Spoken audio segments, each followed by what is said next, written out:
Welcome back. This is my pickleball channel where you can find all pickleball related things. My name is Brandon and today we will be breaking down my 5-0 singles APP Diamond Florida Championship playoff rounds. Super painful, but you'll find out why. We have Charman against Dan Gannon. He's about 6'2", former D1 tennis player, but in his mid-30s. So let's see how the game goes.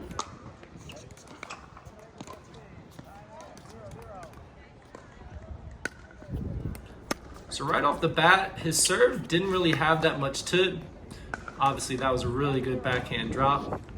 But if he kept serving like this, I feel like I can get into more points just by having a little bit more of an aggressive return. Nice little cat and mouse there. My time to finally serve. And I missed it. Was a little bit nervous, not gonna lie. I knew he had that angle, that's why I stood back. But him being such a nice guy, he actually called his own ball out.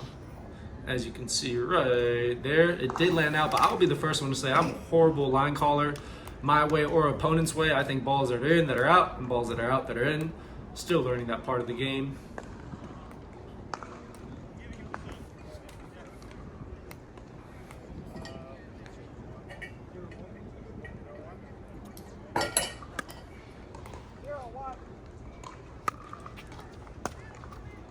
Nice serve to his backhand, seeing how it was. Now with that volley, I feel like if he had a pickleball volley with that one-hand flick, it just put me in a more difficult situation. Instead, a lot of his backhand volleys was more of a classic tennis kind of catch, sideways slice.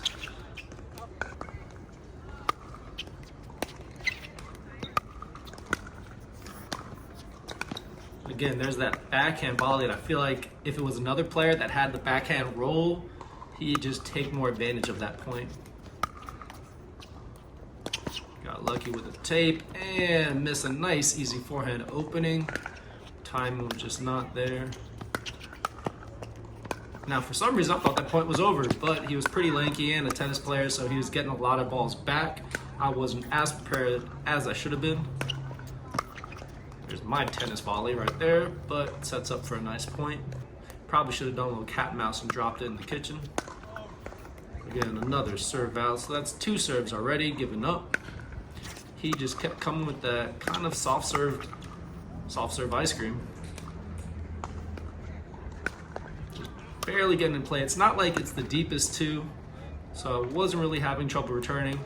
Main strategy for my serve was serve a lot to his backhand or try to jam him up in the middle.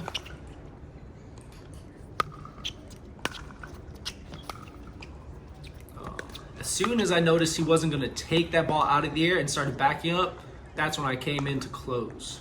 Should be looking out for that too. If you ever hit a really good drop and you notice they're not going to take it out the air instead of backing up, should allow you more time to come in. Unlucky with the net, and now I start running away a little bit with it. A couple of strong serves on my end. Finding that. Oh, hate missing those. Perfect drop right to the backhand. Beautiful two-hander. Almost.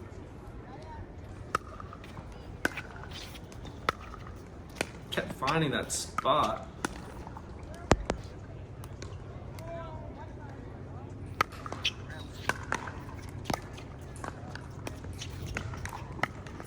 There, I put my paddle up like I was gonna hit a hard shot, but I knew halfway in the court, the best shot to hit was probably to drop it by his feet passing him, instead of ripping one that would have been a little more shoulder height. Again, I thought the point was done, but his ball just kind of dropped in and I got caught kind of with 2 seconds late being offbeat.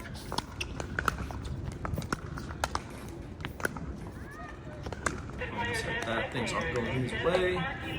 I'm up 8-3 and I'm up 9-3, and it's very critical at this point to not let your foot off the pedal. You might feel a little relaxed because you have the scorecard working toward your advantage, and I dump one in the net. I was missing that inside-out forehand shot a lot. For some reason, I just could not get enough underneath that ball. Great passing shot, didn't see that coming. And just like that, he starts to find more momentum. Try to hit some really big returns just to throw him off. hezzy, drop. Love waiting to pull that at the last minute possible. Great miss at return, he found that. Again, I'm pulling my paddle farther back on my shoulder when I should have just had it right in front. Clap down on it. Should have taken two-hander with that one. Horrible shot. Tennis volley working out.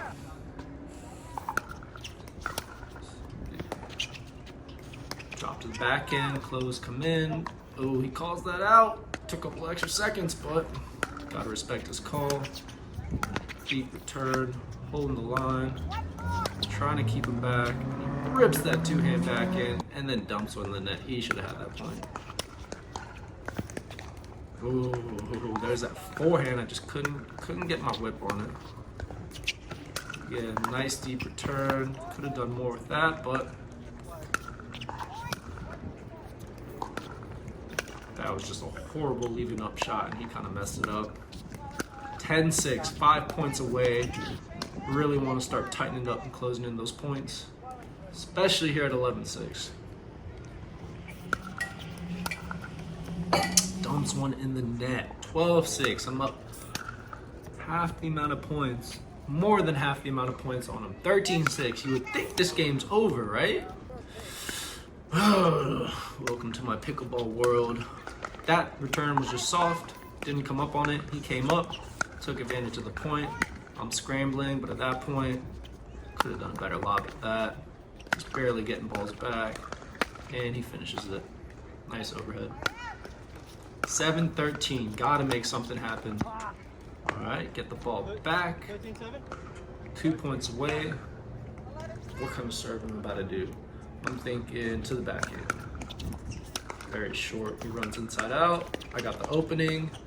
And then I just hit a weak two-hand backhand at the net. Could have done more of a roll off the court. And then I miss an easy return. Give him a couple free points right here. Still trying to attack that backhand. Dropped it, he got it, and then he popped that next one back. I should have smacked that forehand more cross court, more off the angle.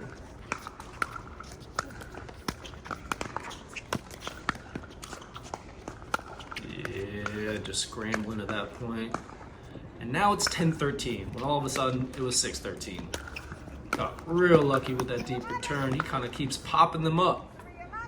And he's finding his momentum, and he's feeling good. He's not messing up. I hit a deep slice return, which kind of saved me. 13-11. At this point, I have no lead. So I'm trying to stay very calm, very patient, and dump a two-hand backhand in the net. Just nervous, more short, compact swings. That one I thought was out, and it was. Oh, killer cross-court shot. Those tennis players. 13-13. Ooh, my last chance. If he gets that ball back now, I think he's gonna run away with it, and he gets the ball back. 13-13. I just lose a 7-point lead, and he calls that in, which I think that might have been out. But let's see what happens. Oh, finally hit that perfect kind of drop drive forehand to his backhand side. Not too much pace, but I'm more concerned about where that ball is dipping. Right on that line or in front of him, so he has to hit a ball kind of higher up. 14-13, I decided to just give him an off-pace serve just to see what he does with it, and he misses. So he was 2 points away from coming all the way back, but luckily, the most important thing is to keep your calm, keep your exposure, keep to your game plan, and not freak out in those moments. And not freak out in those moments, because that could have easily gone his way. So after that was done, this is the mistake I made for the Diamond APP Championships. When we first started, we had 5 people in our pool. The day of, it went down to 3 people because a couple of people dropped out. I was trying to figure out how the format is going to work and how the road to gold medal is going to be. Originally, I thought I heard the referee said, all right, playoff rounds and then gold medal matches. The best 2 playoff records will compete for a spot for the gold medal match, and the best record will automatically be in the gold medal match. After I get done with this round, I'm 1-1. I sit down and I talk to another player who's in a lower division, but still with the same format of maybe 3 or 4 people in his bracket. And I asked him, hey, just to confirm, how does this whole thing work? And he said, oh yeah, people with the best 2 record will have a spot to play in for the gold medal match, and the person with the best record will be in the gold medal match. So, oh, cool. Since I cramped up in Salisbury for my qualifier and couldn't even play the game I wanted to for the gold medal match, or even for 3rd place or 2nd place, I decided just to take my foot off the gas, just give it 70%, 60% for these next 2 round robins, because I thought I automatically had a playoff spot for a gold medal match. So my thinking was, save your energy for that. Don't get gassed out here and start cramping up towards the end. But as soon as I got back on the courts, or I ended up losing my next 2 matches to the same people. They weren't that close of scores. I was really just trying to go for big shots, big returns. I didn't even record any of those games because that's how much I thought these games didn't even counted. Get done with that. I look at the ref, I was all right, how does playoff match work? He says, oh, actually, the person with the 2 best records are going to be in the gold medal match, and you are done. Have a good day, sir. And that was it. And I felt like I could have competed, I mean, definitely with both of them, definitely, if not the one with the first place, because I only lost 11-15.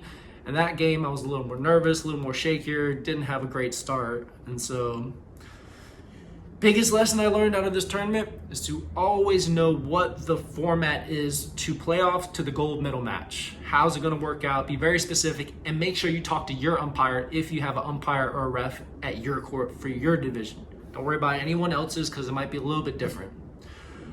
Overall, I thought I held myself pretty well. I'm not a 5-0 player, but I like to compete against 5-0s just to see where I am at.